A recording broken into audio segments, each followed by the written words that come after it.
రోహిత్ గారు నమస్కారం. నమస్తే సత్తన్న. స్వాగతం మా ఈహా ఛానల్కి. చాలా సంతోషం మిమ్మల్ని కలుసుకోవడం. బాగుందన్న. ఈహా ఈహా ఓకే, నవ్వేటట్టుగా చేసి మేము కూడా. సరే, ఫస్ట్ నాకు ఒక డౌట్, లోహిత్ అంటే ఆ పేరు ఎట్లా వచ్చింది? లోహిత్ అన్న నా అసలు పేరు వచ్చి సుభాష్ చంద్రబోస్ రెడ్డి అన్న. ఏంది? సుభాష్ చంద్రబోస్ రెడ్డి. అయితే చిన్నప్పటి నుంచి మనం అంతా పెద్ద కోతి అనమాట. ఎప్పుడు దగ్గర ఉండేటోడిని కాదు, ఎక్కువ తిరిగేటోడిని. నేను ఎక్కడ ఉంటే అక్కడ చిన్నప్పుడే, అంటే చాలా at the age of 3 it self ఊర్లో పెద్ద లీడర్ అనమాట. అంటే ఆ ఏజ్ గ్రూప్ వాళ్ళందరూ నా చుట్టూ ఉండాలి, వాళ్ళకి నేను లీడర్. సో అప్పుడు మా తాత నా పేరు మార్చేసాడు. ఇది కాదు, ఇడు లోకానికి హితం చెప్పేవాడు అవ్వాలి, అందుకని లోహిత్ అని పెడదామని అలా పేరు మార్చాడు చిన్నప్పుడే. నేను మూడో సంవత్సరం ఉన్నప్పుడే, నేను మూడో క్లాస్ చదువుతున్నా. తొందరగా మాటలు వచ్చినాయి, మన గోల భరించలేక ఈ కోతిగాడిని బయట ఉంటే కష్టం అని చెప్పి మా అన్నను నన్ను ఇద్దరిని కలిపి ఒకేసారి స్కూల్కి పంపారు. అట్లా అన్న నేను ఇద్దరం classmates. At the age of 3 I was studying 3rd class. So అప్పుడు స్కూల్ రిజిస్టర్లో లోహిత్ అని పేరు మారింది. ఆయన ఇన్స్పెక్టర్ ఆఫ్ స్కూల్స్ ఉండే ఆ రోజుల్లోనే. ఇంత వెరైటీ పేరు ఎట్లా వచ్చింది ఆ ఏజ్ గ్రూప్ లో అప్పుడు అని నా ఉద్దేశం. బాగుంది, వెరైటీగా ఉంది. సుభాష్ చంద్రబోస్ యాక్చువల్గా లోహిత్ అని పెట్టుకున్నాం, చిన్నప్పటి నుంచే పెట్టుకున్నాం. అయితే ఇప్పుడు నాకేంటంటే మొత్తం మీ 4 స్టేజెస్ కావాలి. 3 చాలన్నా, 4వది ఇంక రాలే. 4 ప్రస్తుతం అనుకుందాం. 4వది అంటే బాల్యం, యవ్వనం, కౌమార్యం దాకా ఆగిపోదాం. కౌమార్యంతో ఆగిపోయి మళ్ళీ ప్రజెంట్ ఇక మళ్ళీ రివర్సే. అయితే ఎక్కడ పుట్టిందో ఏం సంగతి? మాది యాక్చువల్గా బోర్న్ అండ్ బ్రాటప్ అట్లా చూస్తే మైగ్రేషన్ ఎక్కడి నుంచో నాకు ఐడియా లేదు, 4 fathers. But Warangal is the born place. Hanamkonda అనే ప్లేస్లో పుట్టింది. సో చదువుకుంది ప్రైమరీ స్కూల్, ఆ ఎడ్యుకేషన్ అంతా వచ్చి పెద్దమడూరు అన్న ఒక విలేజ్, అక్కడే హనుమకొండ దగ్గర, జనగాంకి దగ్గర ఉంటుంది. 7th క్లాస్ వరకు అక్కడ చదివి. ఆ ఊర్లో 7th ఉంది. 8th కోసం హనుమకొండకి షిఫ్ట్ అయ్యి 8th to డిగ్రీ వరకు హనుమకొండలో చేశాను. Then PG diploma in public relation చేయడం కోసం హైదరాబాద్ షిఫ్ట్ అయినా. ఇంకా అక్కడ నుంచి ఇక్కడే ఉండిపోయినా. అసలు నీ qualification? So I did BA English literature, then PG diploma in public relations, then PG diploma in theatre arts, then PG diploma in spoken English in conversation. ఇది దాని తర్వాత executive master diploma in business administration అనేది ఒకటి చేశాను. పాలిటిక్స్లో PG ఏముందా? ఉంటే రేవంత్ రెడ్డికి ఒకసారి వస్తావేమో పోటీగా. చిన్నప్పుడు రాజకీయ రైకూడదు కదా, చిన్నప్పటి నుంచి గ్యాంగ్ మెయింటైన్ చేయడం వేరు, పాలిటిక్స్ మెయింటైన్ చేయడం వేరా. రాజకీయాలు అంత ఈజీ కాదన్న. అచ్చా, రాజకీయాలు అంటే నాకు ఇంట్రెస్ట్ ఉన్నా, నేను I always prefer that I'm a king maker. I doesn't want be a king. నేను రాజుని అవ్వాలనుకోవట్లే, యు ఆర్ మేకర్ అంతే. కానీ నేను డిస్కషన్లో ఎక్కడన్నా నన్ను కూర్చోబెడితే పాలసీ రిలేటెడ్ కూడా డెప్త్ దాకా డిస్కస్ చేస్తా. అంటే నేను ఏదైనా ఎట్లా ఆలోచిస్తానంటే, ఇప్పుడు సపోజ్ మీరే అనుకోండి, రేవంత్ గారి టీంలో ఒక యంగ్ ఏజ్లో సీఎం కావాలనే ఒకే ఒక ఇదితోని ముఖ్యమంత్రి అయిన వ్యక్తి రేవంత్ రెడ్డి గారు. అంత గొప్ప ప్లేస్లో ఉన్న ఆయనకి సంబంధించిన అడ్వైజరీ, ఇప్పుడు ఆయనకి అడ్వైజర్స్ ఉంటారు కదా, చాలామంది ఉంటారు, చెప్పేవాళ్ళు ఉంటారు, ఆయన ఆలోచిస్తాడు, లేకపోతే ఆ స్థాయికి రాడు కదా, అంత ఈజీ కాదు. ఆ స్థాయికి వచ్చిన మనిషి ని చాలామంది విమర్శిస్తున్నారు అంటే, అరే ఆ విమర్శించే పరిస్థితి లేకుండా చూసుకుంటే బాగుండు, ఇలా చేస్తే బాగుండు, లేకపోతే ఆయనకి ఈ సూచనలు ఇచ్చే వాళ్ళు ఉంటే బాగుండు అని అనిపిస్తుంది నాకు. నేను ఆ కొంత కోటరీలో ఉన్నప్పుడు ఆయనకు దగ్గరగా ఉన్న కొంతమందితో నేను డిస్కస్ చేసినప్పుడు చెప్తా, అరే మీరు ఆయనతో రోజు కలుస్తారు కదా, మీ బుర్రలు ఏమైనాయి ఆయనకు చెప్పొచ్చు కదా అని అప్పుడప్పుడు మాడుతూ ఉంటా. కానీ బట్ వాళ్ళకున్న ఇదేంటో మనకు తెలియదు కదా, వాళ్ళకు కొన్ని రిజర్వేషన్స్ ఉంటాయి, వాళ్ళు కొన్ని చేయగలుగుతారు, కొన్ని చేయలేరు.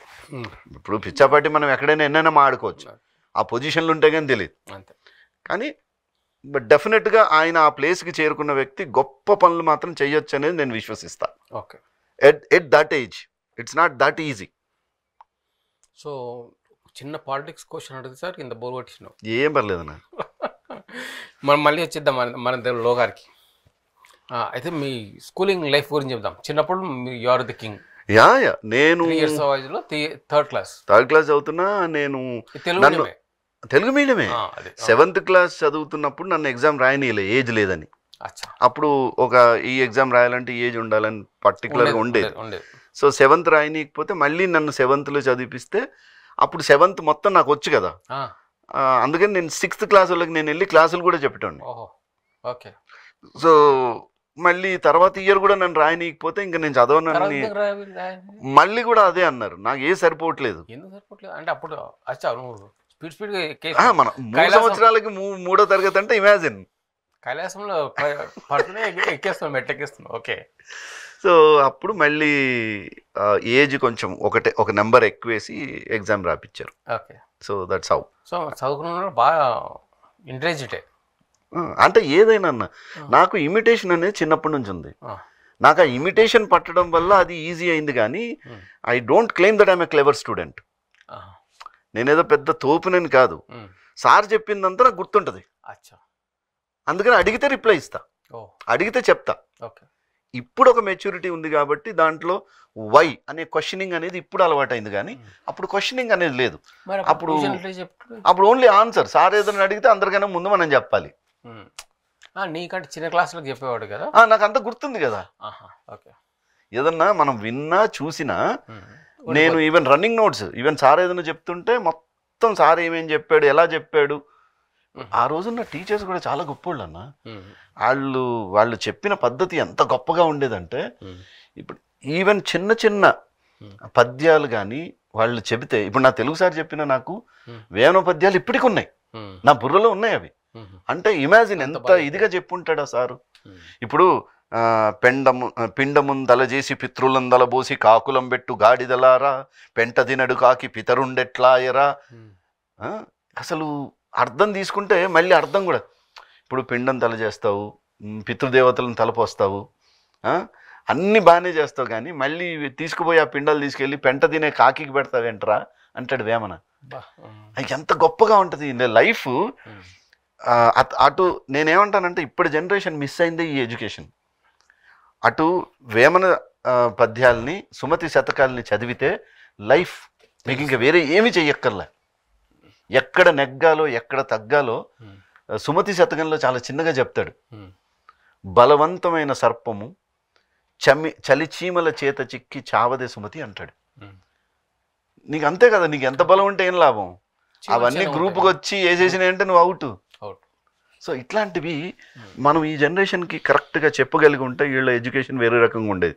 ఆ ఎడ్యుకేషన్ మిస్ అయింది కాబట్టి ఇప్పుడు జరిగే చాలా దారుణాలకి మనం ఎగ్జాంపుల్స్ అయి కూర్చున్నాం.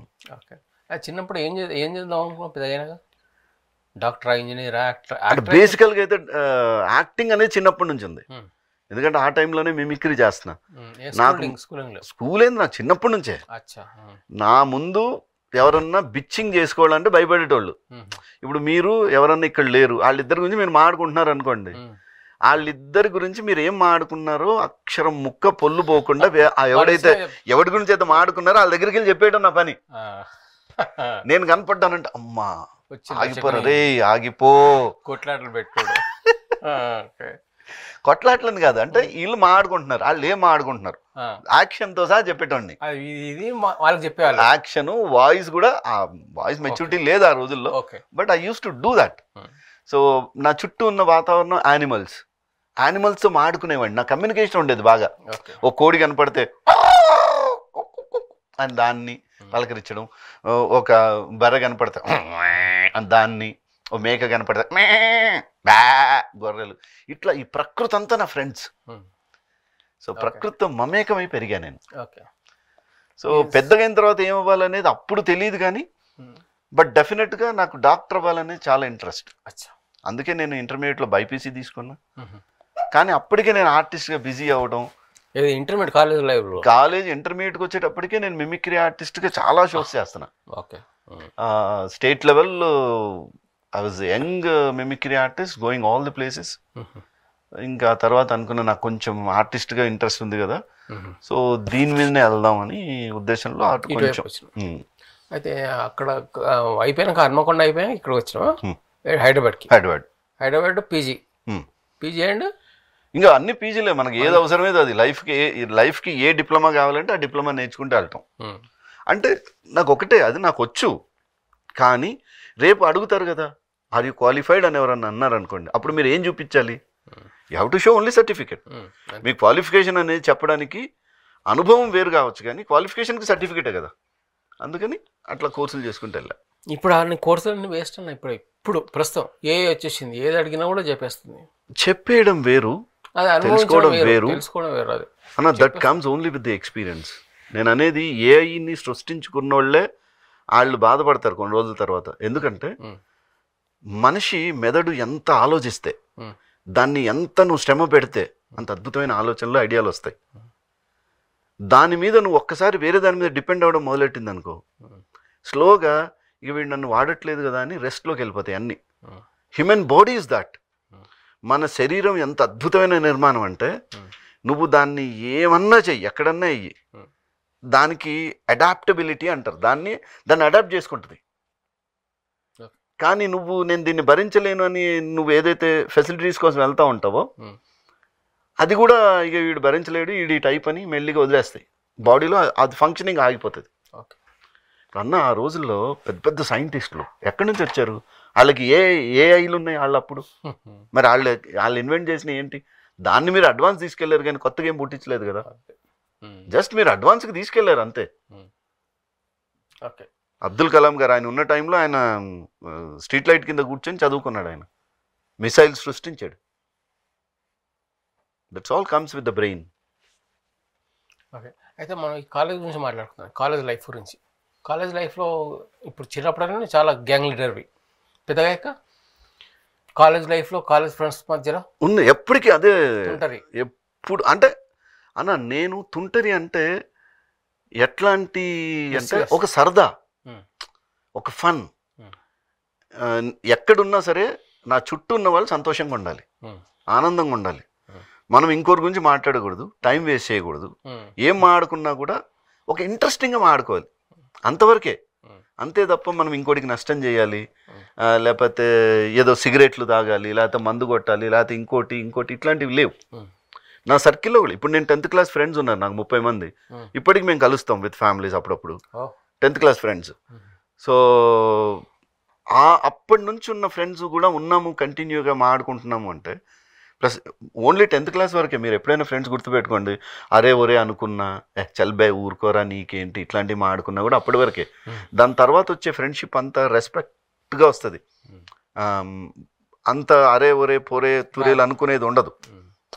ఆ టైప్ వేరు. బట్ అట్లాంటి ఫ్రెండ్షిప్లో ఉన్నా అదే ఇదిగా ఉన్నా. బట్ ఇంకా 10th దాటిన తర్వాతకు వచ్చేటప్పటికి కల్చరల్గా ఎక్కువ వెళ్ళిపోయాను. ఇంకా కల్చరల్ అంటే ఈ కల్చరల్ వింగ్కి సెక్రటరీగా ఉండడం, cultural activities, dramatics. Arts and science college Warangal. హైదరాబాద్కి వచ్చినాక ఇక్కడ అంతా పీజీ స్టడీస్ నావి.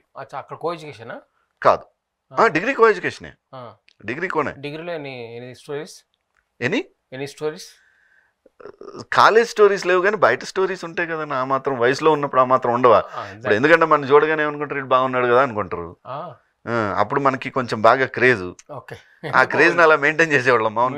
పవన్ కళ్యాణ్ గారు ఇండస్ట్రీలో ఉన్నారు కానీ అప్పుడు మనమే కదా అక్కడ పవన్ కళ్యాణ్.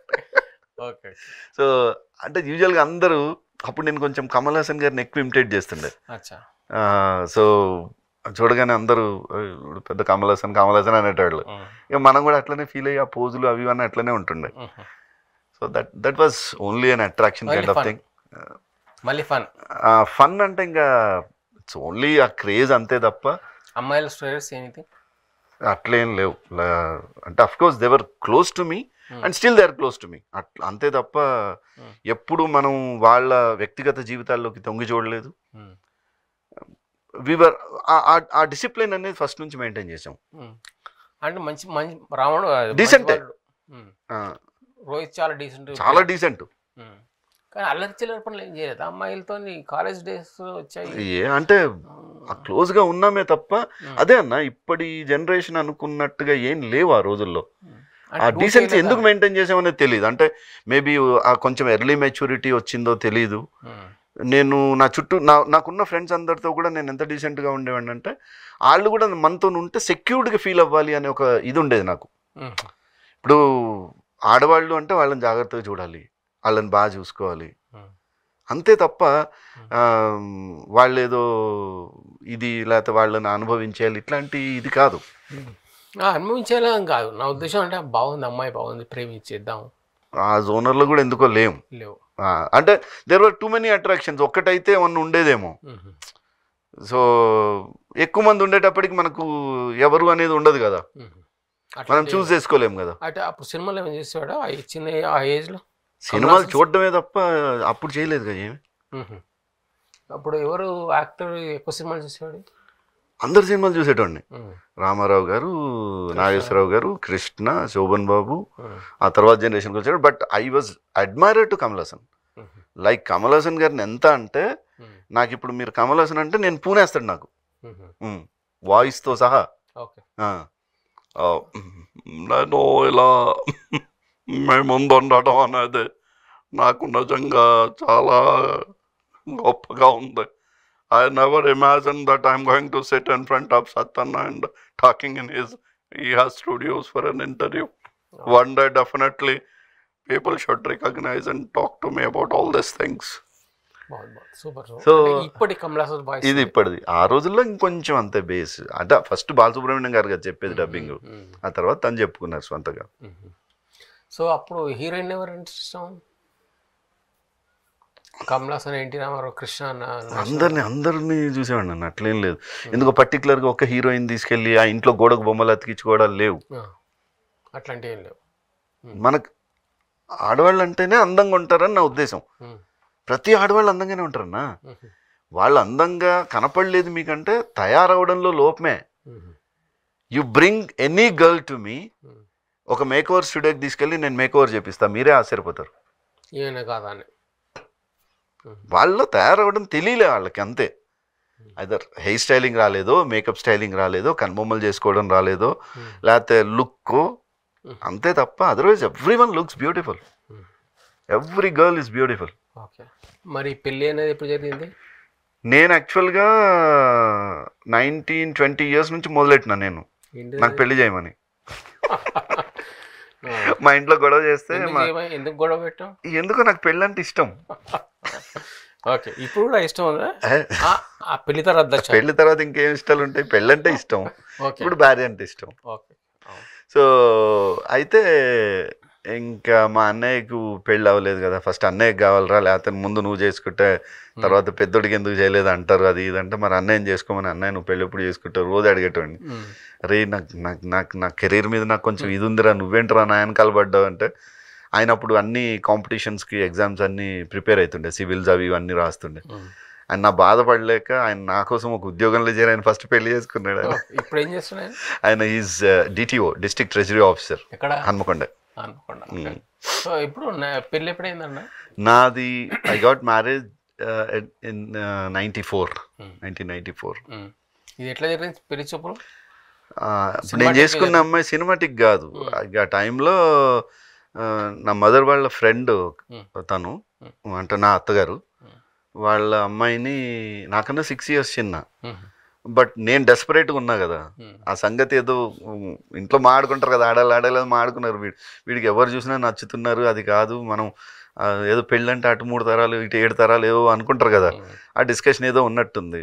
సో ఆ డిస్కషన్లో నా మేనమ్మ వాళ్ళ ఇంట్లో ఒకసారి మాట్లాడుకున్నప్పుడు, ఎందుకు మరి తెలిసిన అమ్మాయి కావాలనుకుంటే మరి ఈ అమ్మాయి ఉంది కదా, ఎందుకు చూడకూడదు అంటే, అప్పటికి she was doing architectural diploma in architecture చేస్తుంది పాలిటెక్నిక్లో. నాతో అన్నారనమాట ఇట్లా, మరి విజయ ఆంటీ కూతురుని చేసుకుంటాను. విజయ ఆంటీ కూతురు అయితే నాకు ఓకే అన్న, నేను చూడను కూడా చూడలేదు, ఎట్లా ఉంటుందో తెలియదు, ఫోటో కూడా తెలియదు. అరే ఫోటో చూడలేదురా అంటే, మీరు చూసారు కదా విజయ ఆంటీ కూతురే కదా, ఓకే అట్లా. ఆ రకంగా తను ఎప్పుడో చూసింది, తనకు తెలుసు. కాకపోతే నాకు అప్పుడప్పుడు అదే అనిపిస్తుంది, నా వైఫ్ ఏదన్నా అనుకుంటే ఖచ్చితంగా అవుతుంది. తర్వాత చెప్పింది, నేను అనుకున్నాను నేను నిన్నే చేసుకోవాలని. అమ్మని ఈ మాట నాకు తెలియక నేను అనవసరంగా బోల్డన్ని ఎత్తుకులాటలు పెట్టాను. ఓకే, సో ఇప్పుడు హ్యాపీ ఫ్యామిలీ. యా పెళ్ళి ఇప్పుడు ఓ చిన్న మాట, నీ సంబంధం లేనిదే పెళ్లి కావాల్సిన వాళ్ళకి వచ్చిన మాట ఏమో, పెళ్లి చేసుకోవచ్చా చేసుకోకూడదా, ఇప్పుడంతా వేరే స్టేజ్లు ఉన్నాయి. అది కరెక్ట్ కాదన్న.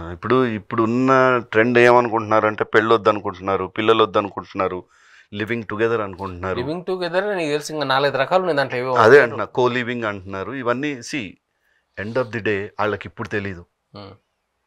పెళ్ళంటే కేవలం ఒక ఇద్దరు ట్రావెలింగ్ అనుకుంటారు, కానీ దానివల్ల మీకు ఏర్పడేది ఒక కుటుంబం కావచ్చు. కానీ ఒక ఏజ్ తర్వాత నీకంటూ ఒక ఏజ్ తర్వాత అని మీరు అంటున్నారు. ఇప్పుడు అంత ఏజ్ లేదు, అంత టైం లేదు అంటున్నారు. అంత టైం ఎందుకు లేదు? వీడు ఏం చేస్తాడు? రేపైతే చచ్చిపోడు కదా. ఇప్పుడు అన్న వాళ్ళకి అదే అంటున్నా, ఆ ఆలోచన నీకు you need to have a companion. నీ కోసం ఎదురు చూసేవాళ్ళు, నీ కోసం మాట్లాడేవాళ్ళు. అన్న నువ్వు ఇంట్లో ఉన్నప్పుడు సడన్గా నీకు ఏదన్నా ఆపద వచ్చినప్పుడు నీ పక్కన ఉండేవాళ్ళు ఎవరు? నీ పక్కన నీ కోసం ఇది చేసేవాళ్ళు ఎవరు? నీ కోసం సేవ చేసేవాళ్ళు ఎవరు? నా అనుకునేవాళ్ళు. నా అనుకునేది కేవలం భార్యనే. కాబట్టే భార్యాభర్తల సంబంధం, ఆ అనుబంధం చాలా గొప్పది. దాన్ని మీరు వద్దు అనుకుంటే మాత్రం సృష్టిని ఆపినట్టు లెక్క. ఇప్పుడు జనరేషన్ వాళ్ళు ఎవరైనా ఈ మాట చూస్తున్నారు అనుకో, లోయ్ చాలా ఓల్డ్ మాట్లాడు. నేను ఇప్పటికి I go with the trend. I doesn't mean నేను ఇప్పటికీ అందరితో ఇప్పుడు ట్రెండ్ వేరుగా ఉంది. అదే అంటున్నా, ఆ ట్రెండ్నే నేనేమంటున్నా, వాళ్ళకి ఇప్పుడు తెలీదు.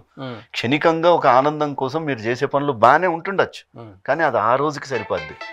ఆ రోజు ఆనందాన్ని మీరు లైఫ్ టైంకి తీసుకుంటే చాలా కష్టం అన్న. మీరు కేవలం శారీరక అవసరం మాత్రమే చూస్తున్నారు ఈ రోజును, ఒక మానసిక అనుబంధం కోసం చూడట్లే. మనతో ప్రతిదీ షేర్ చేసుకునేది కేవలం భార్య షేర్ చేసుకునేది భర్తతోని. భర్త భార్య మధ్య ఓళ్ళను ఉంటాయి, ఇష్టాలు వేరు, డిబేట్స్ వేరు, గొడవలు వేరు, మీకు జోకులన్నీ వస్తాయి. అరే నిన్నటి వరకు బాగానే ఉన్నాడు, ఇప్పుడు లేడు అంటే ఆ పెళ్ళయింది, ఇట్లా మాడుకుంటారు కదా. ఇన్సిడెంట్ కూడా జరిగింది, భార్య ఇక్కడ హనుమాన్కి వెళ్ళి భర్తని చంపేసింది. ఎంత టూ మచ్ అన్నది. ప్రేమ కొన్ని పెళ్లి చేసుకున్నది. దాని మీద నిన్న ఒక జోక్ కూడా పెట్టాడు అటు ఇన్స్టాలో.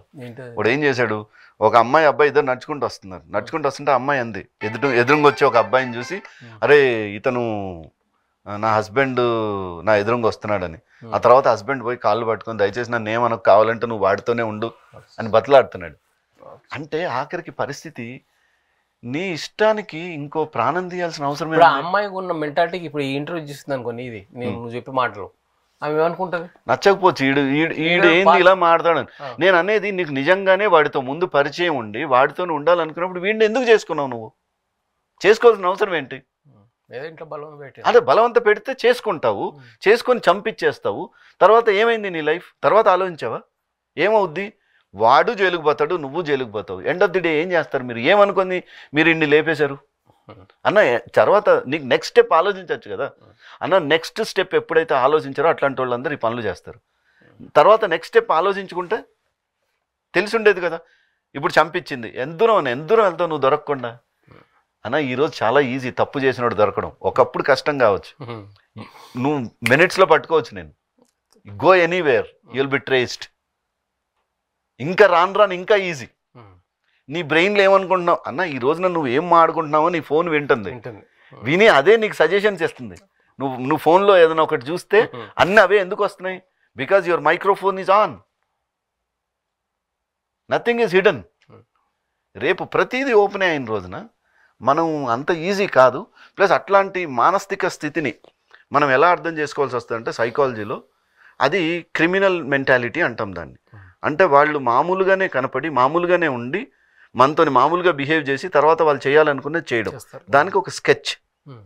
ఆ స్కెచ్లో అమాయకంగా దొరికిపోతారు. అందుకే పెళ్లి చేసుకునేటప్పుడు సంబంధాలు చూసేది ఎందుకు దగ్గరలో చూస్తారంటే అప్పుడు ఇవన్నీ ఉండవు అని. ఇప్పుడేమో మ్యాట్రిమోనీలో పెట్టుకుంటాం. ఆడు అంతకుముందు వాడి చరిత్ర తెలియదు, ఆడు అంతకుముందు ఎన్ని పెళ్ళిళ్ళు చేసుకున్నాడో తెలియదు, లేకపోతే ఆవిడ ఎంతమందికి ఇదైందో కూడా తెలియదు. సో జాతకాలు కూడా ఎందుకు చూస్తారన్న? జాతకాలు అంటే కేవలం కలవమని కాదు, కొన్ని జాతకాల ప్రకారం వాళ్ళకి విపరీతాలు అనేవి ఉంటాయి. అవి అవసరాలు కావచ్చు, ఇంకోటి కావచ్చు. అవన్నీ మ్యాచ్ అవుతాయా లేవా అని చూస్తారు. ఇప్పుడు చూసేవాళ్ళు చూస్తారు, ఇప్పటికీ చూస్తున్నారు. కానీ కొన్ని ఇట్లాంటివి జరగడం అంటే ఒకప్పుడు కూడా ఉండిండొచ్చు, ఇట్లాంటివి ఇంతకుముందు కూడా ఉన్నాయి. కానీ విపరీతాలకు వచ్చేటప్పటికి ఇప్పుడు మనకి మీడియా అవైలబుల్గా ఉంది, ప్రతిదీ ఫోకస్డ్ ఉన్నాం కాబట్టి న్యూస్ అవుతుంది. ఇంతకుముందు కూడా ఉన్నాయి ఇట్లాంటివి, లేవని ఏం లేదు. అక్రమ సంబంధం అనేది మొదటి నుంచి ఉంది. కొన్ని రోజులేమో దానికి అక్రమ సంబంధం అని కాకుండా దాన్ని కొంచెం వేరే రకంగా పెట్టి ఇచ్చేసేవాళ్ళు. రాను మధ్యలో ఇదైంది. ఇప్పుడు బాగా పర్వర్షన్కి వచ్చింది, విపరీతం. అంటే ఇది సాంస్కృతిక విప్లవం లాంటిది, విస్ఫోటం లాంటిది. విప్లవం కాదు, విస్ఫోటం. అంటే భారతదేశం అంటే ఒకప్పుడు ఎలా ఉండేది, ఓ ఇది చాలా గొప్ప సంస్కృతి, ఇప్పుడు చెప్పండి రా మీరు ఎంత పవిత్రం అన్నట్టుంది. ఇప్పుడు మన వాళ్ళు కూడా అట్లనే, ఏదైనా ఇంకొన్ని రోజులు నడుస్తుంది, తర్వాత తెలుస్తుంది. ప్రస్తుతం ఏం చేస్తున్నావు అన్న? Right now I'm in to serials and films. తర్వాత ఐఎమ్ ఆల్సో బిజినెస్ కన్సల్టెంట్. 2-3 కంపెనీలకి నేను వాళ్ళకి కోర్ మీటింగ్స్లో నేను అడ్వైజరీగా ఉంటా. ఇది ఎట్లాంటిది అంటే, సపోజ్ నాకున్న ఎక్స్పీరియన్స్, కార్పొరేట్ ఎక్స్పీరియన్స్, లైక్ నేను ఇంతకుముందు సహారా ఇండియా గ్రూప్లో పనిచేసేవాడిని, రీజనల్ మేనేజర్గా పనిచేసి బయటకు వచ్చా. ఈ ఫీల్డ్లో ఉంటూ చేసుకుంటూ వచ్చా. తర్వాత ల్యాంకో గ్రూపర్స్ కంపెనీలో కూడా చేశాను. వాళ్ళకి డిప్యూటీ మేనేజర్ పిఆర్గా ఉండేవాడిని, బ్రాండ్ అంబాసిడర్గా ఉండేవాడిని. సో ఈ ఒక 20 years ఆఫ్ కార్పొరేట్ ఎక్స్పీరియన్స్ ఉంది నాకు. సో దాన్ని బేస్ చేసుకుని నేను మోటివేషనల్గా ఉంటా. How to motivate, how to encourage brand creation, brand value, brand promotion, ఇట్లాంటి యాక్టివిటీస్ అన్నిటికి సంబంధించి ఉంటా. అంటే నేను ఆమె master trainer in skill India. అంటే ప్రజెంట్ ఎక్కడ ఉన్నావు, దేంట్లో చేస్తున్నావు? ఇప్పుడు నేను ఫుల్ టైం వచ్చి వెల్గ్రో అని ఒక కంపెనీ ఉంది, Wellgro commerce private limited. Wellgro is a completely marketing based company. So దీని మీద మీరు ఈ ప్లాట్ఫామ్లో దాదాపు 100,000 మంది టీం ఉంటారు.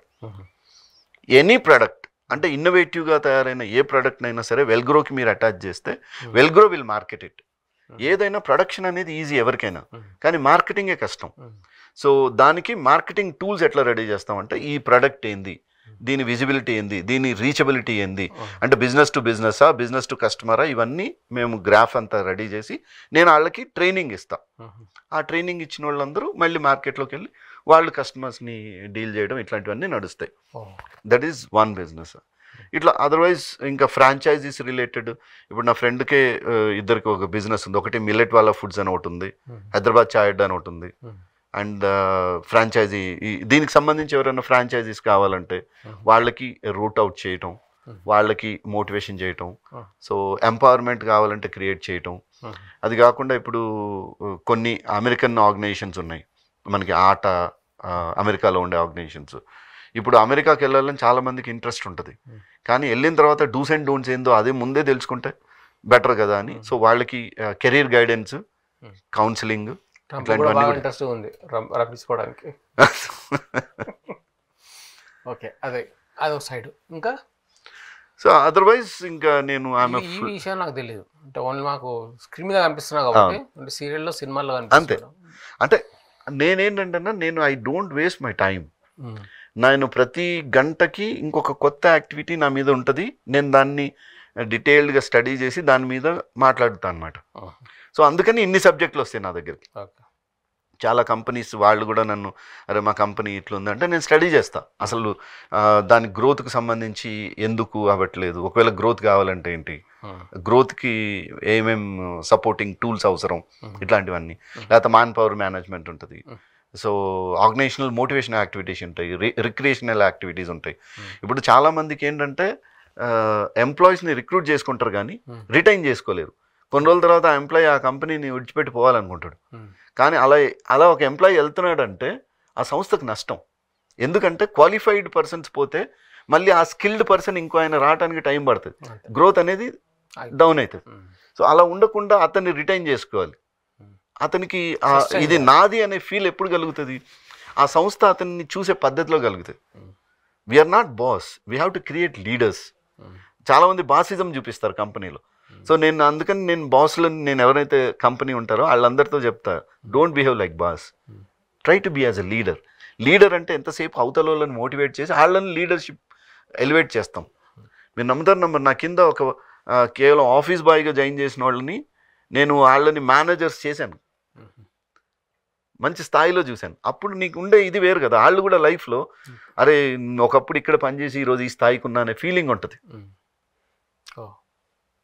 ఈవెన్ నాకు లొకేషన్లో టచ్అప్ బాయ్ వచ్చిన వాళ్ళు, ఒక అతను డైరెక్టర్ అయ్యాడు, ఒక అతను ఇంజనీర్గా సెటిల్ అయ్యాడు, ఒక అతను జాబీ భావేద్ 2 స్టోర్స్ ఉన్నాయి ఇప్పుడు అతనికి. He was a touch up boy. ఈ బ్యూటీ స్టోర్స్ ఉంటాయి కదా, సలూన్స్, 2 స్టోర్స్ మెయింటైన్ చేస్తాడు. జావేద్ హబీబ్ అని ఉంటుంది పేరు.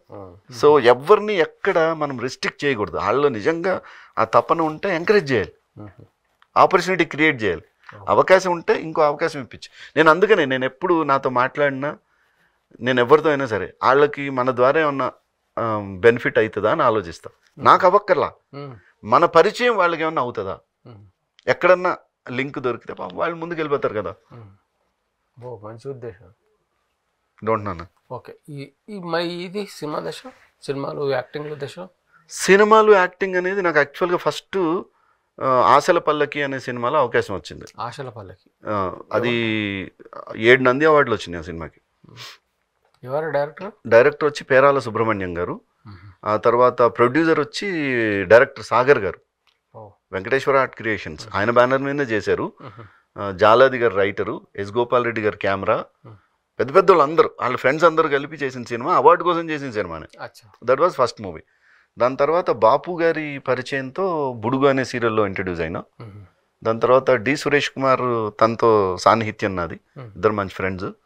సో ఆత్మయాత్ర అనే సినిమాలో తను హీరోగా పెట్టి చేశాడు ఈటీవీకి. బట్ నాకు బ్రేక్ వచ్చింది మాత్రం మల్లేని రాధాకృష్ణ గారు చేసిన మనసు చూడతారమా అనే సీరియల్. సీరియల్ ద్వారానే బ్రేక్ వచ్చింది. సినిమాలు ఇప్పటికి ఒక 70 చేసి ఉంటాను. సినిమాలు 70 చేసినా కానీ ఒక 4-5 సినిమాలే బాగా పేరు వచ్చిన సినిమాలు. లాస్ట్ సినిమా ఇప్పుడు ఆడుతుంది థియేటర్లో, ఎక్స్ రోడ్స్. ఇప్పుడు నేను ఆ మెయిన్ క్యారెక్టర్స్లో నాది ఒక main character. So but serials 30,000 ఎపిసోడ్లు చేశాను ఇప్పటికి. 30,000 ఎపిసోడ్స్ ఫర్ టెలివిజన్. సో మనసు చూడతారు గుర్తింపు వచ్చినట్టు. అంటే ఎప్పుడు నాకు గ్యాప్ లేదు సీరియల్. నేను ప్రతిరోజు మీరు నన్ను చూడాల్సిందే, ఒక అర్ధగంట ఏదో ఛానల్లో. ఇప్పుడు ప్రజెంట్ వచ్చి జీ తెలుగులో ఉమ్మడి కుటుంబం. అంటే నాకు బాగా కనెక్ట్ అయిన స్టోరీస్ నేను చేసినవన్నీ కూడా. నా పేరు మీనాక్షి అని, that was very big hit for ETV. ఈటీవీలోనే దాదాపు 12 హిట్స్ ఉన్నాయి పెద్దవి. అంటే ఇప్పుడు ఒక్కొక్క సీరియల్ ఒక సైన్ చేస్తే అది 3 సంవత్సరాల నుంచి 6 సంవత్సరాలు. అంటే నేను ఉన్నానంటే ఆ సీరియల్ ఒక రకంగా చెప్పాలంటే ఒక 3 years మినిమం గ్యారంటీ అట్లా వెళ్ళినాయి. అంటే ఆయన బుర్రపాటు చేస్తాడు డైరెక్టర్కి, నేను ఉండాలి. నేను ఎప్పుడు డైరెక్టర్కి I'm friendly with production house and director. నేను వాళ్ళ పనిలో ఎప్పుడు దూరం. నా పని ఏంది, నా పనిలో నేను పర్ఫెక్షన్ ఉందా లేదా, నేను పక్కల దానిలో కూడా వెళ్ళిపెట్టాను. అది నా నేచరే కాదు. షూటింగ్ అన్నారా ఎన్ని గంటలకు ఉండాలి, అయిపోయిందా, అయిపోయిన తర్వాత లొకేషన్లో 1 నిమిషం ఉండను, 1 సెకండ్ ఉన్నాను. ఉన్నంతసేపు ఎనర్జీతో ఉంటా, ఉన్నంతసేపు పని కోసం ఆకలితో ఉంటా. షార్ట్ రెడీ అంటే 2 నిమిషాల్లో షార్ట్కి రెడీ ఉంటా అంతే తప్ప, లేకపోతే ఫోన్ మాడుకుంటాను, లేకపోతే ఎక్కడో ఉండి ఇంకెక్కడో చేసుకుంటూ షార్ట్కి లేట్ అవ్వడం ఇట్లాంటివి కూడా లేదు. డ్రెస్ చేంజ్ అంటే కూడా క్విక్. ప్రస్తుతం ఉమ్మడి కుటుంబం ఇంకోటి ఎక్స్ రోడ్స్ ఇప్పుడు రిలీజ్ ఉంది.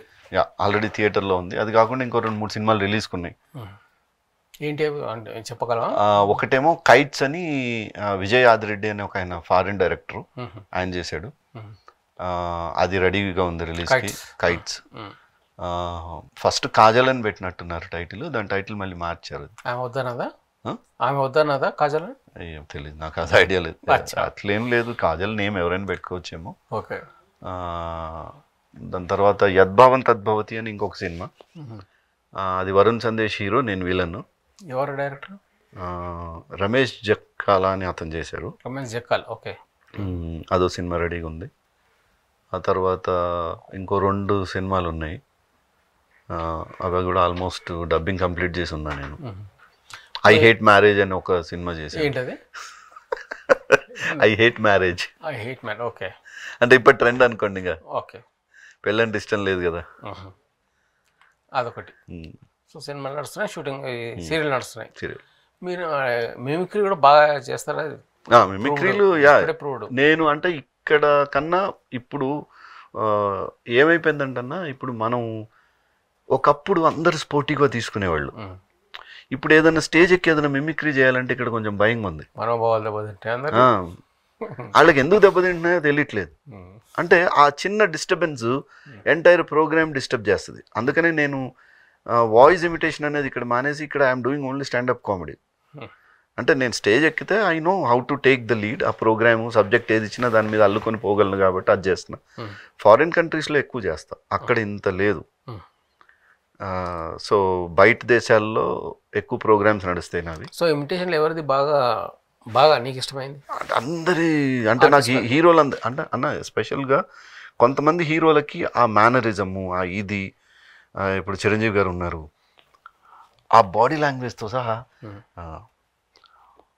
ఈరోజు ఇలా నేను మీ ముందుంటాం మాట్లాడటం అనేది నిజంగా చాలా గొప్ప విషయం.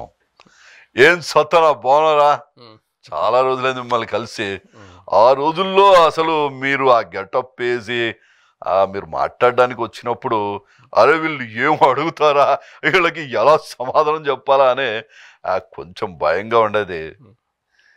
అదే ఏమిటి ఎలా ఉన్నారు, చాలా రోజులైంది, ఇలా మీతో మాట్లాడుతూ ఉంటే ఎంత ఆనందంగా ఉందో తెలుసా. ఒక మిత్రుడితో కలిసి చాలా రోజుల తర్వాత మాడుతున్న ఫీలింగ్ ఉంది.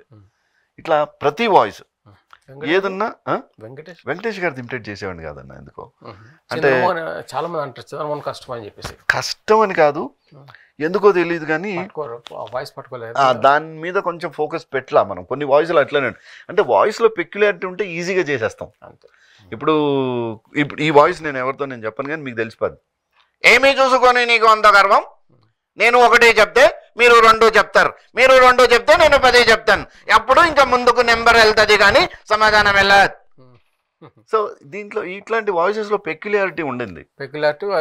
సో మ్యానరిజం ఉండి పెక్యులారిటీ ఉంటే ఈజీగా తెలుస్తుంది, అదర్వైజ్ తెలియదు కదా.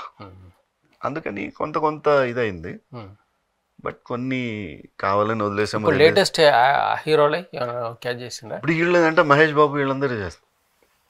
అల్లు అర్జున్ చేయలే లేటెస్ట్. ఇంకా అల్లు అర్జున్ రేంజ్ ఆ ఏజ్ గ్రూప్, ఇంకా ఆ ఏజ్ గ్రూప్ ఇప్పుడు ఆ జనరేషన్ అదే అన్న మేనరిజమ్స్ తో లేకపోతే కష్టమే.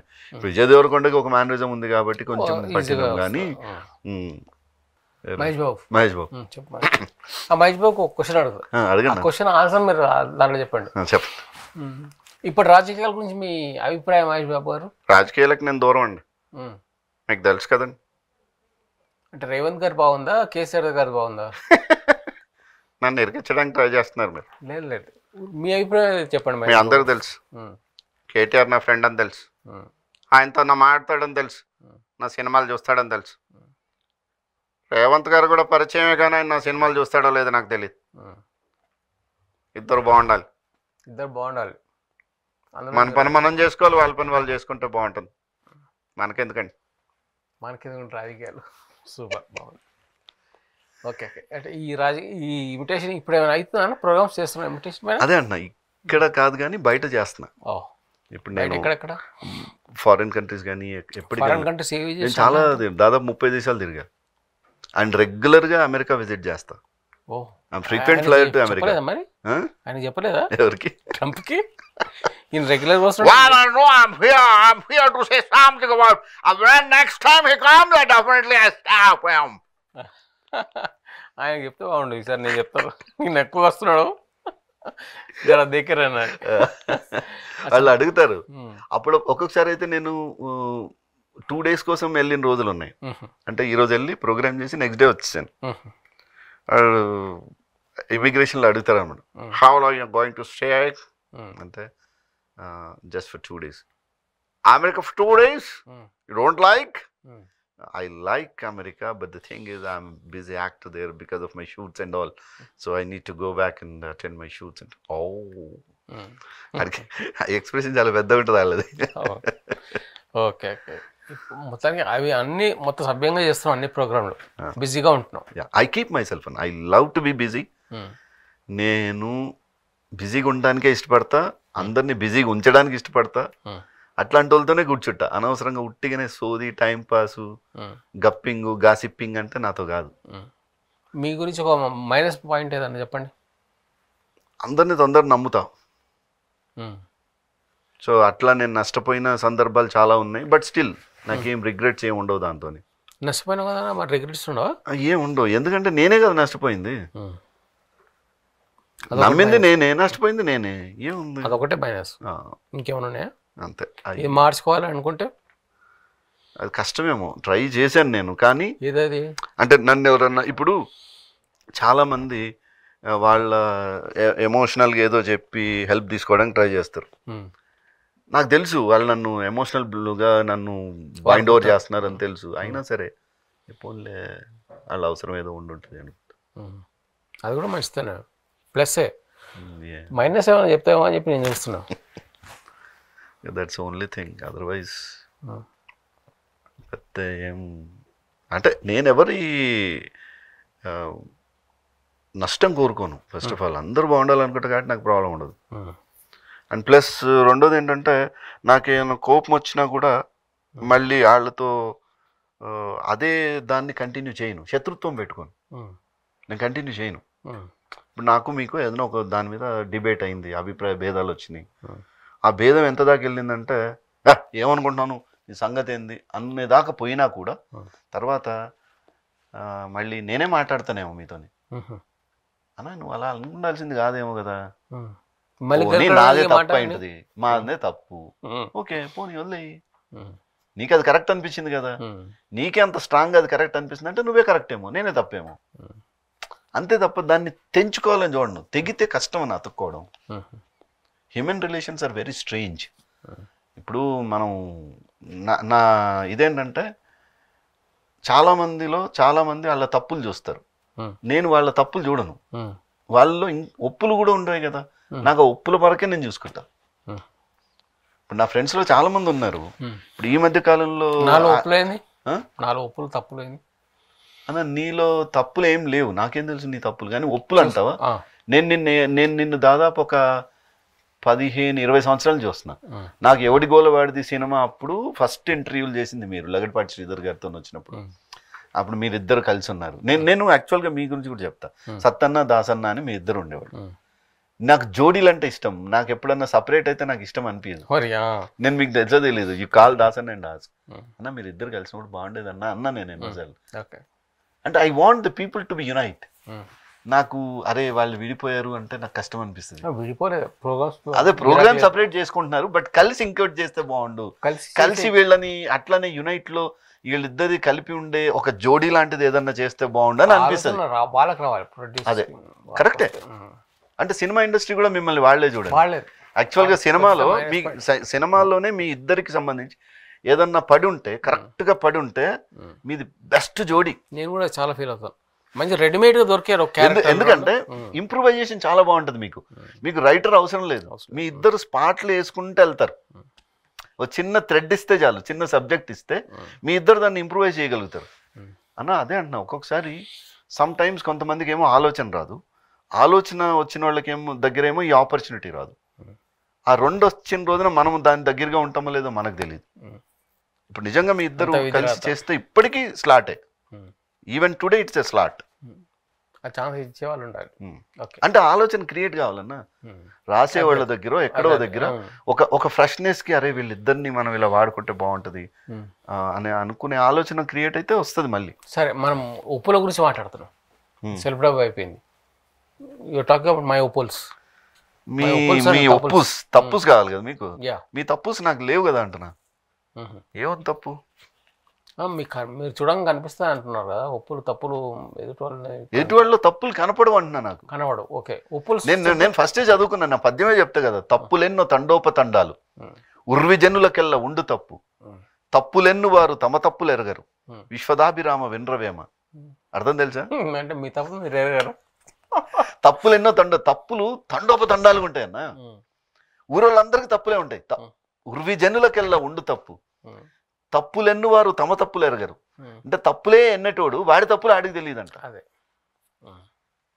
సో అందుకని నేను తప్పులు ఎతకను కదా. తప్పులు అట్లా ఎత్తుక్కుంటే వెళ్తే నాకే బోల్డని తప్పులు ఉంటాయి. నేను తప్పు లేదని ఎట్లా అంట ఉండొచ్చు. I have so many mistakes with me because you are a human. నేను after all I'm an human being. So ప్రస్తుతం ప్రజెంట్లీ సినిమాలు సీరియళ్ళు మీరన్న corporate style, we'll grow, we grow. Grow అవుతున్నా మీరు. We'll grow we grow. ఇంకా so future projects, సినిమాలు, plans? ఇది అని నేను రేపటి గురించి అసలు ప్లానే చేసుకోను. రేపటి ప్లాన్ మరీ ఎక్కువ వేసుకున్నాను అనుకున్నా, లండన్ ఫ్లైట్ ఎక్కినట్టు ఉంటుంది. యూ నెవర్ నో ఎప్పుడు ఏ నిమిషానికి జరుగు. లైఫ్ నీ చేతిలోనే లేదన్న. ఓకే, నీ చేతిలో ఏమీ లేదు. నువ్వు అనవసరంగా even though me future plans ఏముంటాయి, ఏముండొచ్చు? నేనైతే I want to see off my circle, ఎవరెవరైతే నాతో పరిచయం ఉన్నారో, ఎవరెవరైతే నాతో పాటు ఉన్నారో, ఎవరెవరైతే నాతో ట్రావెల్ చేస్తున్నారో వాళ్ళందరూ బాగుండాలి, వాళ్ళ లైఫ్లు బాగుండాలి. దానికోసం నేను ఏమేం చేయగలిగితే బాగుంటుంది, ఎట్లా తీసుకెళ్తే బాగుంటుంది. చూస్తున్నప్పుడు వింటున్నప్పుడు ఏమంటే వాళ్ళు సుత్తి కొడుతున్నాడు, సెల్ఫ్ డబ్బా కొడుతున్నాడు, ఏదో మంచోడు అని చెప్పి ప్రూవ్ చేసుకోవాలనుకుంటున్నాడు అన్నట్టు ఉంటుంది కదా. ఉంది కదా అన్న. ఒక్కసారి లోహిత్ అనేవాడు, మీరే కాల్ తీసుకోండి ఎవరికైనా సర్కిల్లో, ఇదే కదా మన సర్కిల్. సార్ మీకు లోహిత్ అనేవాడు తెలుసా సార్, ఆడి వల్ల మీకు ఏమైనా నష్టం జరిగిందా అని అడగండి. ఎవరన్నా ఏమన్నా ఆడి వల్ల మీకు ఏమైనా అన్యాయం జరిగిందా, ఆడి వల్ల మీకు ఏమైనా చెడు జరిగిందా? ఇప్పుడు నాతో పాటు 50 మంది హీరోయిన్గా యాక్ట్ చేసిన అమ్మాయిలు ఉన్నారు. ఓకే, లోహిత్ మిమ్మల్ని ఎప్పుడైనా గోకాడా, గీకాడా? అడగండి, నష్టమే ఉంది. యాజ్ ఎ జర్నలిస్ట్ మీరు ఏదైనా అడగచ్చు కదా, వాళ్ళు చెప్పేది వాళ్ళు చెప్తారు కదా. ఏమో ఆ 50లో ఎవరో ఒకరు చెప్పినా చెప్పచ్చు, నాకు తెలుస్తుంది కదా. ఎవరు గోకున్నా గుర్తుపెట్టుకో, వాళ్ళు గుర్తుపెట్టచ్చు కదా నువ్వు. But I can really say నా కో ఆర్టిస్టులు అంటే నాకు చాలా గౌరవం. వాళ్ళు అక్కడ పనిచేయడానికి వాళ్ళు వచ్చారు, నేను వచ్చా. దాన్ని ఒక దేవాలయంగా భావిస్తా, అదొక పని ప్లేస్. That's it. మొత్తానికి ఈ ఇంటర్వ్యూ మొత్తం చూస్తుంటే లోహిత్ చాలా మంచివాడు, చాలా రాముడు అంటూ అన్న. మంచోడు అని అనాల్సిన పని లేదన్న, అనిపిస్తుంది నాకు. మీకు అనిపిస్తే దాన్ని నేనేం చేయలేను కానీ, మంచి చెడు కాదు. ది ఓన్లీ థింగ్ ఇస్ నేనేమనుకున్నానంటే టు బి ది బెస్ట్. నువ్వు బెస్ట్ ఉండు, సీ దట్ నీ మిగతా వాళ్ళు, నీ చుట్టూ వాళ్ళు కూడా ఆటోమేటిక్గా బెస్ట్ అవుతారు. If you think bad, automatically your group will be bad. అన్న నాకు స్మోకింగ్ అలవాటు ఉంది, వెంటనే నేనేం చేస్తా, నా పక్కన ఉంటే సిగరెట్ ఆఫర్ చేస్తా. You smoke, I smoke, you smoke, both smoke. మనం ఏం చేస్తాం, ఇంకో నలుగురు రెడీ చేస్తాం, స్మోకర్ గ్రూప్ రెడీ అవుతుంది. అంతే కదా. మందు అలవాటు ఉంది, అప్పుడు ఏమవుతుంది, అట్లాంటి వాళ్ళు అందరం జమ చేసుకుంటాం. ఖాళీగా ఉన్నా, నా దగ్గర ఇది ఉంది అది ఉందని. ఇప్పుడు అట్లా అంటే నేను పబ్లోకి వెళ్తా, నన్ను ఎవరైనా పబ్లో పార్టీ అంటే వెళ్తా, కానీ నేను తాగను. నువ్వు తాగకుండా పబ్కి ఎందుకు వచ్చినావు, నువ్వెవరు అడుగుతానికి? నాకు అక్కడ ఏం జరుగుతుందో తెలియాలి కదా, అందుకని వెళ్తా. అన్నా నీకు తాగితే ఎంత ఎనర్జీ ఉండి నువ్వు ఎగురుతావో, నేను మంచినీళ్ళు తాగి ఎగురుతా. నీకు దాంట్లో కిక్ ఉంది, నాకు దీంట్లో కిక్ ఉంది. మళ్ళీ ఇక్కడ లోహిత్ మంచివాడు అనిపించుకుంటాడు. అరే మళ్ళీ అట్లనే ప్రతి అనుమానం స్టెప్కి నేను చాలా మంచివాడిని ఇండైరెక్ట్గా అని చెప్తున్నాను, వినండి. చాలా మంది నన్ను అపార్థం చేసుకునే వాళ్ళు కూడా ఉన్నారు ఒక్కొక్కసారి. ఇట్లా ఉండరని నేనేం అంటలేను. ఎక్కడ సరే నేనేదో అనుకుంటా, వాళ్ళ దృష్టిలో నేను అరే ఇది చేస్తే బాగుంటుంది వాళ్ళకి, వాళ్ళు ఇంకో రకంగా ఆలోచిస్తారు. వాళ్ళు సరిగ్గా రిసీవ్ చేసుకోలేదు అనుకోండి, అప్పుడు వాళ్ళు డెఫినెట్గా నా గురించి బ్యాడ్ అనుకునే ఛాన్స్ ఉంది. I'm helpless. నేనేమంటానంటే అందుకే ఎప్పుడైతే ఆలోచన ఉందో నువ్వు 1 to 1 కూర్చొని మాట్లాడు, ట్రై టు ఫినిష్ ఇట్. దాన్ని ఆ అభిప్రాయాన్ని అలా పెట్టుకుని వెళ్ళకు, మాట్లాడు, క్లియర్ అయ్యేదాకా మాట్లాడి క్లియర్ చేసుకున్న తర్వాత వెళ్తే అప్పుడు ఆ అభిప్రాయం అనేది ఉండదు ఎవరితోనైనా సరే. Across the table, right.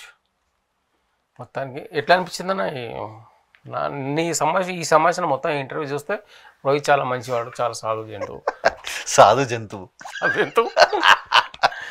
అన్నట్టు అనిపించింది. నీకేమనిపించింది ఈ ఇంటర్వ్యూ? నేనేమంటానంటే ఇది నిజంగా చాలా మందికి మన ఇద్దరం ఆడుకున్న దాంట్లో అరే ఈడేం మాట్లాడాడు, కన్ఫ్యూజ్ చేశాడా, లేకపోతే ఈడు తెలివి కలవడానికి ప్రూవ్ చేసుకోవడానికి ట్రై చేశాడా, లేకపోతే మంచోడు అనిపించుకోవడానికి ట్రై చేశాడా అని అనుకోవచ్చు. సత్తన్నేమో నీ అమ్మ ఈయన ఏదన్నా ఇరికిద్దామని నేను పిలిస్తే ఈడు ఎక్కడ ఇరుకుతలేడేంద్రా అని అనుకుంటారా అని సత్తన్న. ఆడియన్స్ ప్రకారం ఆడియన్స్ ఏమనుకుంటారు ఇద్దరిని దృష్టిలో ఆడియన్స్కి మనం ఓపెన్ బుక్ అన్న లైఫ్ వేరే మళ్ళీ ఇక్కడ వాళ్ళకి నిజంగా అన్నీ తెలుసు. ఓకే. తెలియదంటూ ఏం పెద్ద దాపరికాలు ఏం లేవు, హిడెన్ ఏం లేదు. ఎందుకంటే నా లైఫ్ బ్లాక్ అండ్ వైట్ నుంచి వస్తానే ఉంది కదా, అండ్ ఎక్కడ గ్యాప్ లేదు. సచిన్ టెండూల్కర్ లాగా బ్యాటింగ్ చేస్తానే ఉన్నా. ఇప్పుడు రెండులో మీకు కమల్ హాసన్ అంటే బాగా ఇష్టం కదా, కమల్ హాసన్ కలిసిండి ఎప్పుడైనా? కలిసానన్నా. ఈ ఆల్మోస్ట్ ఒక 5-6 times ఐ మెట్ హిమ్. 4-5 సార్లు కలిసాను. ఇంద్రుడు చంద్రుడు అని ఒక మూవీ చేస్తాను. ఇంద్రుడు చంద్రుడు మూవీ టైంలో ఈవీవి సత్యనారాయణ గారు దానికి కో డైరెక్టర్గా ఉన్నారు. సో సురేష్ కృష్ణ గారు డైరెక్టర్. ఆ టైంలో నాకు వెంట్రిలాక్విజంలో నేను బాగా టాప్. ఆ టైం మిమిక్రీ వెంట్రిలాక్విజం 2 కలిపి చేసేవాడిని. సో అప్పుడు పట్టాభిరామ్ గారు అబ్బాయి దాంట్లో కమల్ హాసన్కి పెద్ద కొడుకు యాక్ట్ చేశాడు. So magician Pattabhiram, psychologist Pattabhiram, writer Pattabhiram వాళ్ళ అబ్బాయి, దాంట్లో ప్రశాంత్ అబ్బాయి పేరు. కమల్ హాసన్కి పెద్ద కొడుకు అబ్బాయి. సో అప్పుడు నేను పట్టాభిరామ్ గారితో రెగ్యులర్గా ఉండేవాడిని. నేను ఆ షూటింగ్కి వెళ్ళిన టైంలో ఇంట్రడ్యూస్ చేస్తే అతనికి వెంట్రిలాక్విజం అంటే ఇంట్రెస్ట్ ఉంది కమల్ హాసన్ గారికి. సో నువ్వు ఎలా ప్రాక్టీస్ చేసావు, నేను ఎలా ప్రాక్టీస్ చేశాను, ఇది ఫస్ట్ మేము ఆడుకున్న కన్వర్జేషన్. సో మాకేంటంటే లిప్ మూమెంట్ ఉండకూడదు వెంట్రిలాక్విజంలో. We have to throw voice. Hello hello ఏం చేస్తున్నావు, బాగానే ఉన్నా, నువ్వెలా ఉన్నా, నేను బాగానే ఉన్నా. సో ఇట్లా ఉండేది. సో లిప్ మూమెంట్ కనబడకుండా లిప్ అనేది కొంచెం త్రో చేసుకుంటూ మాట్లాడాలి. దానికోసం మిస్ డైరెక్షన్ కోసం మేము కర్చీఫో లేకపోతే బొమ్మనో ఏదో పెట్టుకున్నాడు. హలో హలో ఇక దాసన్న కాదు సత్తన్న, అదే కరెక్ట్, నువ్వే కరెక్ట్, ఇట్లా ఇది ఇట్లా త్రో చేస్తాం. సో ఆయన దాన్ని ప్రాక్టీస్ ఎలా చేశాడు అనేది ఆయన చెప్పాడు. సో ఆయన ఇది ఇంద్రుడు చంద్రుడు అది అంతులేని కథ కాదు, అదే ఇది కథ కాదు, ఇది కథ కాదు, సారీ ఇది కథ కాదు. సో దాని తర్వాత నేను ఒకటి ఇమిటేట్ చేసి చూపించా ఆయనకి. ఆయన దానికి ఇదంతా పెట్టి మేకప్తో ఇలా చేసేవాళ్ళు. ఇట్లా ఉండేది. సో నేనేం చేశానంటే ఇలా పెట్టి ఇలా ఎక్కువసేపు కూడా నేను ఇలా ఉండగలను ఏమిటి అంటే ఆయన ఆశ్చర్యపోయాడు, నువ్వు అలా ఎలా హోల్డ్ చేస్తున్నావు అని. నేనన్నా ఇది కొంచెం డ్రై చేసి నేను పుష్ చేస్తే నాకు హోల్డ్ అయిపోతుందండి అన్న. తనకు అవలే అలాగా, చాలా ట్రై చేసా ఇట్లా ఇట్లా. సో ఈ దీనివల్ల ఏంటంటే ఫేస్ మొత్తం మారిపోద్ది, నీ ఫేస్ లుక్ అవుట్లుక్ అంతా మారిపోతుంది. సో ఇట్లాంటి ఎక్స్పెరిమెంట్స్ నేను చాలా చేసేటోడిని. సో ఆయనకు 5 సార్లు కలిసినావు, 5 సార్లు కలిసినావు. సో తనకి తర్వాత నేను తన వాయిస్ ఇమిటేట్ చేస్తాను అని అవి కూడా. సో ఈ ఎంజాయ్ అదే అన్న. ఆ ఇది ఇప్పటి జనరేషన్లో తగ్గింది. ఎట్లా అనిపించింది నువ్వు ఫ్యాన్ అయినా ఫ్యాన్ని కలిసినావు? నాకు ఐ అచీవ్డ్ ఎవ్రీథింగ్ అన్న. అట్లా అంటే నాకు యండమూరి వీరేంద్రనాథ్ గారు అంటే బాగా ఇష్టం. ఎందుకంటే ఆయన నవలలు, ఆయన రైటింగ్ ఆ శైలి బాగా ఇష్టం. ఆయన కలవాలనుకున్నా. ఆయనే నన్ను లేడీస్ హాస్టల్ అనే ఒక సీరియల్లో ఆయన డైరెక్టరు, నేను hero. I did. Mallik cartoonist, ఆయన అంటే చాలా ఇష్టం. సో ఆయన నన్ను డైరెక్ట్ చేశారు. He was my director for a short movie and all. దాని తర్వాత కోదండరామరెడ్డి గారు అంటే ఇష్టం. ఆయన 2 సినిమాలకి నేను లీడ్, ఆయన డైరెక్టర్. సో అట్లా నాకు బాలసుబ్రహ్మణ్యం గారు అంటే చాలా ఇష్టం. ఇవన్నీ నాకు తీరిన కోరికలే, తీరని ఎప్పుడు పెట్టుకోలే. మరి డైరెక్షన్ చేసేది ఏమైనా ఆలోచన ఉందా? డైరెక్షన్ నేను చెయ్యను. నేను బాపు గారికి అసోసియేట్గా ఉన్నా, ఆయనకు అసిస్టెంట్గా చేసిన, నాకు అది ఇష్టమైన పని. కానీ అంత స్ట్రెస్ నేను తీసుకోలేను. ఇంప్రూవైజ్డ్ యాక్టర్స్ వైజ్ వరకు ఈ యాక్టింగ్ ఇప్పటికీ నేను లొకేషన్లో ఉంటే ప్రతి ఒక్క డైలాగు నేనైతే ఎలా చెప్తానని చెప్పి నేను ప్రాక్టీస్ చేసుకుంటా ఊరికే. అందరివి నాది నేను చేస్తా, కానీ నాది కానివి కూడా ఊరికే. అదైతే ఆ క్యారెక్టర్ నాకు వస్తే, ఈ క్యారెక్టర్ నాకు వస్తే, ఇట్లాంటి ఎక్స్పెరిమెంట్స్ చేసుకుంటా. కానీ అదే ఎవరైనా కొత్త వాళ్ళు వస్తే వాళ్ళకి చెప్పడానికి నాకు ఛాన్స్ ఉంది. బికాజ్ నేను ఆమె మాస్టర్ ట్రైనర్. నేను voice expression, voice modulation, theatre acting మీద నేను క్లాసులు తీసుకుంటా. కాబట్టి నాకు అది ఇష్టం. సో ఇది ఈ రకంగా ముందు పోతున్నావు చంద్రబాబు నాయుడు టైప్లో. ఆ రకంగా ముందు పోవాల్సిన అవసరం ఉంది. ముందు పోతున్నాం. సో వైండప్ చేద్దాం ఇది. చాలా థ్యాంక్స్. మా ప్రోగ్రామ్కి వచ్చినందుకు. సత్తన్న అట్ ది టైమ్ ఎండ్లో నన్ను ఇమిటేట్ చేస్తూ మాట్లాడలేకపోతే యూ కెన్ డూ. అమ్మ కష్టం అన్న, 1 సెకండ్ ఇప్పుడు చెప్పండి.